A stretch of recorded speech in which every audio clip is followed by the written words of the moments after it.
Apporter un regard neuf. Avec 8 films au programme, l'association fléchoise Monde Solidaire nous invite à sa 9e édition des Rendez-vous avec les cinémas d'Afrique. Fenêtre sur un continent au patrimoine culturel foisonnant.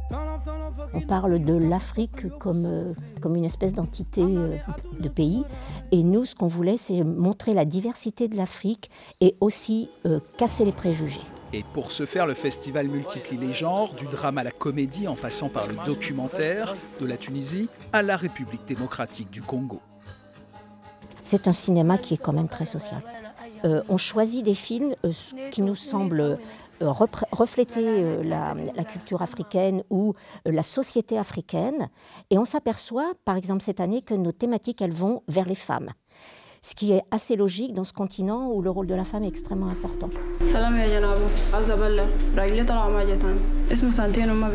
Exemple avec le film Goodbye Julia de Mohamed Kordofani, film d'ouverture et coup de cœur de l'association, une histoire d'amitié entre deux Soudanaises de religions différentes.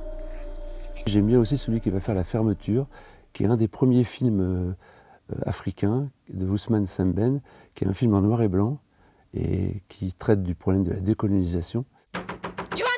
L'image est très très bien composée. Et puis il y a l'utilisation de la voix off.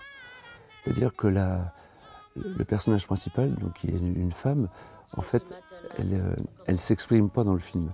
Mais c'est la voix off qui raconte ses pensées. J'ai du travail chez les Blancs. Je suis le seul candidat à ce trône. Au film de patrimoine s'ajoutent également des œuvres profondément attachées aux cultures et coutumes ancestrales, comme la comédie Le Bonnet de Modibo de Boubacar Diallo. Et toute cette variété nourrit le débat, c'est tout l'objectif du festival. Lorsque nous sortons des salles, les discussions existent, ça c'est sûr. On parle avec les gens qui sont là, qui ont envie de parler. Voilà, on est là pour ça aussi. Vous avez rendez-vous avec les cinémas d'Afrique au Kid de La Flèche jusqu'au 26 mars.